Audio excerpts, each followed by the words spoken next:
Breaking news చూస్తున్నాం. Phone tapping కేసులో దర్యాప్తు కొనసాగుతుంది. నేటితో ప్రభాకర్ రావు కస్టోడియల్ విచారణ ముగియనుంది. ప్రభాకర్ రావు స్టేట్మెంట్ ను అధికారులు రికార్డు చేశారు. ప్రభాకర్ రావు స్టేట్మెంట్ ని ఫైనల్ ఛార్జ్ షీట్ లో సిట్ పొందుపరచనుంది. 6,000 ఫోన్ నెంబర్లు ట్యాప్ అయ్యాయని గుర్తించారు. సిట్ చీఫ్ సజ్జనార్ కు అధికారులు నివేదిక అందించారు. రేపు ఉదయం ప్రభాకర్ రావు విడుదల కానున్నారు.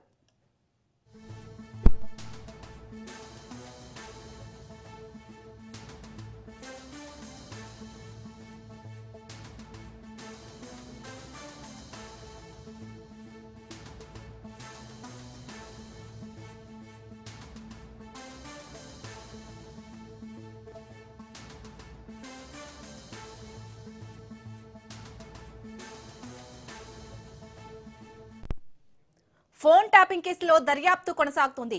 నేటితో ప్రభాకర్ రావు కస్టోడియల్ విచారణ ముగియనుంది. ప్రభాకర్ రావు స్టేట్మెంట్ ని అధికారులు రికార్డు చేశారు. ప్రభాకర్ రావు స్టేట్మెంట్ ని ఫైనల్ ఛార్జ్ షీట్ లో సిట్ పొందుపరచనుంది.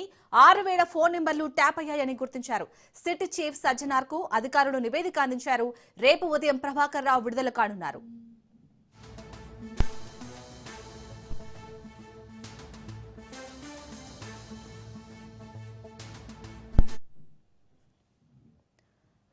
ఇటు ఫోన్ ట్యాపింగ్ కేసులో అయితే దర్యాప్తు కొనసాగుతుంది. ఈ రోజుతో ప్రభాకర్ రావు కస్టోడియల్ విచారణ అయితే ముగియబోతుంది. దీనికి సంబంధించి పూర్తి డీటెయిల్స్ మా క్రైమ్ బ్యూరో చీఫ్ మధు అందిస్తారు. మధు, ఇవాల్టితో ప్రభాకర్ రావు కస్టోడియల్ విచారణ అనేది ముగుస్తుంది. సో ఇందులో దాదాపుగా 6,000 ఫోన్ నెంబర్లు ట్యాప్ అయ్యాయనైతే గుర్తించారు.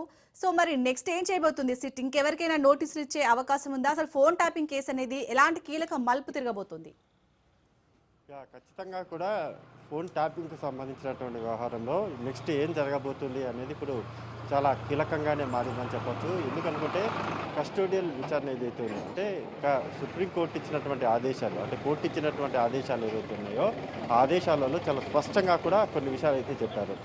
ఏదైనా సరే విచారణకు సహకరించాలి అనేటటువంటి విషయాన్ని చెప్పినటువంటి నేపథ్యంలోనే విచారణకు సహకరించాలి అని చెప్పిన నేపథ్యంలోనే ఇక ప్రభాకర్ రావు విచారణకు సహకరించారు. ఈరోజుతో ఆ కస్టోడియల్ విచారణ కంప్లీట్ అవబోతుంది. అయితే వన్స్ కంప్లీట్ అయిన తరువాత అధికారులు ఏం చేయబోతున్నారు? బేసిక్గా అయితే తమ దగ్గర ఉన్నటువంటి ఎవిడెన్స్లు వాటన్నిటి నేపథ్యంలోనే అరెస్ట్ చేసే అవకాశం ఉంది. కానీ కోర్టు ఆర్డర్స్ ఉన్నాయి. కోర్టు ఆర్డర్స్ ఉన్నటువంటి నేపథ్యంలోనే అరెస్ట్ ప్రక్రియ ఏదైతే కోర్టు ఇచ్చినటువంటి సమయం ఉందో ఆ సమయం ఈరోజు ముగిసిన తరువాత వీరి దగ్గర, అంటే సిట్ అధికారుల దగ్గర ఉండేటటువంటి ఇన్ఫర్మేషన్ ఆధారంగా కోర్టుకు వెళ్ళి కోర్టులో అటువంటి ఆధారాలన్నింటినీ కూడా సమర్పించి, వన్స్ సమర్పించిన తర్వాత కోర్టు నుంచి అనుమతి తీసుకొని వచ్చి ఆ తర్వాత ఫర్దర్ స్టెప్ తీసుకునే అవకాశం లేకపోలేదు. దానితో పాటు మరోవైపు వచ్చేసి ఇప్పటికే బీఆర్ఎస్ పార్టీకి సంబంధించినటువంటి కీలకమైనటువంటి నాయకుల పేర్లు కూడా ఇందులో ఉన్నాయి. వారికి కూడా త్వరలోనే నోటీసులు సర్వ్ చేసే అవకాశం ఉంది అనేటటువంటి ప్రచారం కూడా మరోవైపు జరుగుతుంది. సో ఈ నేపథ్యంలోనే ఎవరెవరు ఉండబోతున్నారు, బీఆర్ఎస్ పార్టీకి సంబంధించినటువంటి కీలకమైనటువంటి నాయకులకు ఈ ఫోన్ ట్యాపింగ్తో సంబంధం ఉందా అనేటటువంటి వివరాలు, సమాచారం అంతా కూడా బయటకు వచ్చినటువంటి నేపథ్యంలోనే అతి త్వరలోనే సిట్ సజ్జనార్ ఆధ్వర్యంలో ఉన్నటువంటి సిట్ ఎవరెవరికి నోటీసులు ఇవ్వబోతున్నారు అనేది కూడా ఇప్పుడు చాలా కీలకంగా మారింది. ఏది ఏమైనప్పటికీ కూడా ఒక ఫైనల్ కంక్లూజన్ అనేది చాలా కీలకం. ఎందుకు అనుకుంటే మాత్రము ఇప్పటికే ఫోన్ ట్యాపింగ్ వ్యవహారం కొనసాగుతూనే ఉన్నటువంటి నేపథ్యంలోనే ఇందులో ఉన్నటువంటి అధికారులు ఇప్పుడే బయటకు వచ్చారు, అరెస్ట్ అయ్యారు, జైల్లో కూడా వెళ్ళారు. ప్రభాకర్ ఎస్ఐబి చీఫ్గా ఉన్నటువంటి ప్రభాకర్ రావు ఏదైతే ఉన్నారో ఇతన్ని పూర్తిగా కూడా విచారించడం జరిగింది. పెన్ డ్రైవ్కు సంబంధించినటువంటి సమాచారం ఏదైతే ఉందో దానికి సంబంధించి కూడా విచారించారు. సో ఆ పెన్ డ్రైవ్లో ఉన్నటువంటి ఫోన్ నెంబర్లు ఎవరెవరి అనేది కూడా ఇప్పుడు చాలా కీలకం. చూడాలి ఏం జరగబోతుందో చూడాలి. Right, thank you Madhu.